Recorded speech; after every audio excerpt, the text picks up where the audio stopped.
কথা, কুরবানি করা এটা হলো একটা সুন্নতে মুআক্কাদা আমল।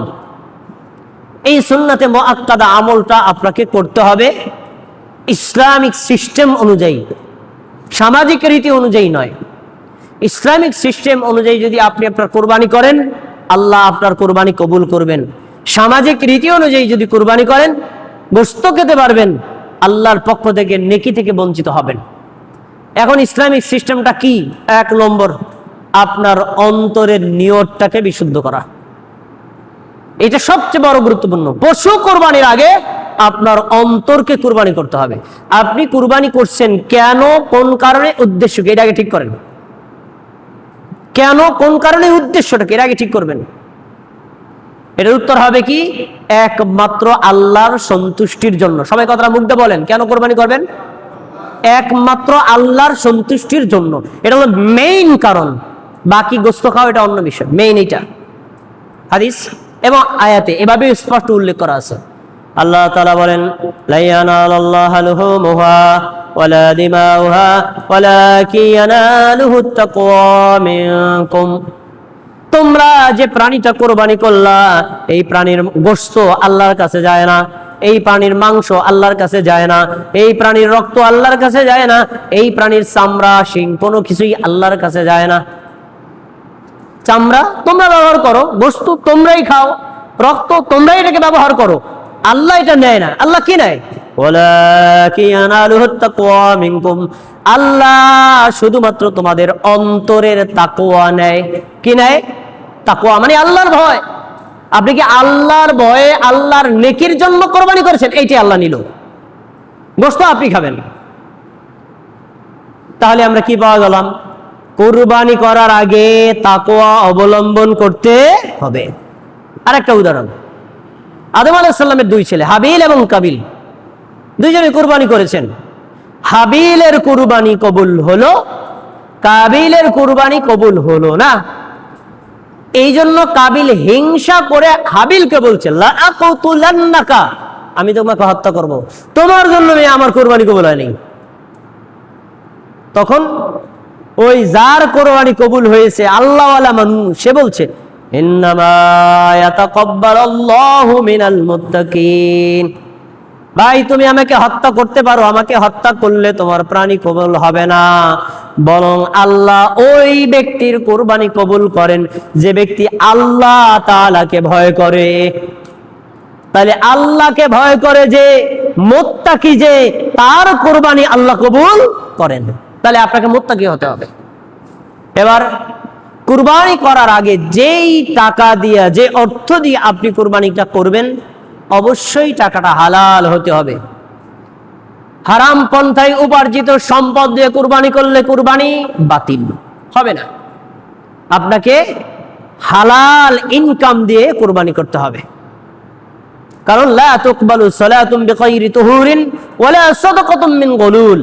আল্লাহ ওযু ছাড়া যেভাবে নামাজ কবুল করেন না, অনুরূপ ভাবে হালাল সম্পদ দান না করলে যেমন কবুল করেন না, হালাল সম্পদ ছাড়া কুরবানি করলেও কবুল করেন না। এরপরে আপনাকে যেটা মনে রাখতে হবে, আপনি যদি কুরবানি করেন, আপনাকে একজন মুসলিম এবং মুসল্লি হতে হবে। দুইটা কথা বলেছি, মুসলিম, মুসল্লি। যে মুসল্লি সেই মুসলিম, যে মুসলিম সেই মুসল্লি। যে মুসল্লি না সে মুসলিম দাবি করে, এটা মিথ্যা দাবিদার। মুসল্লি মানে যে 5 ওয়াক্ত ফরজ নামাজ পড়ে। যে 5 ওয়াক্ত ফরজ নামাজ পড়ে সে মুসল্লি। যে মুসল্লি সেই মুসলিম, আর যে মুসল্লি নয় সে মুসলিম নয়। যে মুসল্লি নয়, 5 ওয়াক্ত সালাত আদায় করে না, তার কুরবানি বাতিল হয়ে যাবে। দলিল সহিহ বুখারীতে বর্ণিত হাদিস, রাসূল সাল্লাল্লাহু আলাইহি ওয়াসাল্লাম বলেছেন, যে ব্যক্তি কুরবানি করলো ঈদের নামাজের আগে, তার কুরবানিটা একটা সাধারণ প্রাণী জবাই হবে, গোশত খেতে পারবে, কিন্তু কোন কুরবানির নেকি পাবে না। খেয়াল করে শুনবেন। ওমান যাবাহা বাদা সলাতি ফাকাদ তাম্মা নুসুকুহু ওয়া আসাবা সুন্নাতুল মুসলিমিন। আর যে বান্দার, যে বান্দি তার প্রাণীটা ঈদের নামাজের পরে কুরবানি করলো, তার কুরবানিটা একটা পূর্ণাঙ্গ কুরবানি হলো, মুসলিমদের একটা পূর্ণ সুন্নাত সে পালন করলো। সুবহানাল্লাহ। কি পাওয়া গেল? ঈদের নামাজের আগে কুরবানি করলে কুরবানি হবে, কথা বলেন, হবে? পরে করলে হবে? তাহলে নামাজের সাথে, ঈদের নামাজের সাথে কুরবানি সম্পর্ক আছে না নাই? কথা বলে না সবাই। কুরবানি হওয়ার সাথে না হওয়ার সাথে ঈদের নামাজের সম্পর্ক। তাহলে কেউ যদি ঈদের নামাজের আগে করে হবে না পরে করে হবে, তাহলে নামাজের সাথে কুরবানি কবুল হওয়া না হওয়া রিলেটেড। এবার আপনার কাছে জিজ্ঞেস করছি, বছরে মাত্র একদিন কুরবানির ঈদের নামাজ পড়েন আর 5 ওয়াক্ত নামাজ দৈনিক 5 বার। শুধু কুরবানির নামাজটার আগে যদি কেউ কুরবানি করে, তার কুরবানি যদি বাতিল হয়, যে 5 ওয়াক্ত নামাজ পড়েই না, তার কুরবানি কি হবে? কথা বলে না, তার কুরবানি কি হবে? বাতিল, রিজেক্টেড, বিনা শর্তে বাতিল। এজন্য বেনামাজি ব্যক্তির কুরবানি হবে না, বেনামাজি ব্যক্তির কুরবানি হবে না। বেনামাজি ব্যক্তি এখনো পাক্কা মুসলমান নয়, বেনামাজি ব্যক্তি পরিপূর্ণ মুমিন নয়, তার কুরবানি আল্লাহর দরবারে কবুল হবে না। এজন্য আপনাকে এই কুরবানি দেওয়ার আগে 5 ওয়াক্ত সালাত আদায় করে মুসলিম বলে প্রমাণ দিতে হবে। সবশেষ 7 নম্বর, ঈদের সালাত আদায় করা। ঈদের সালাত কোনোভাবেই ত্যাগ করা যাবে না, জামাতের সাথে আদায় করতে হবে।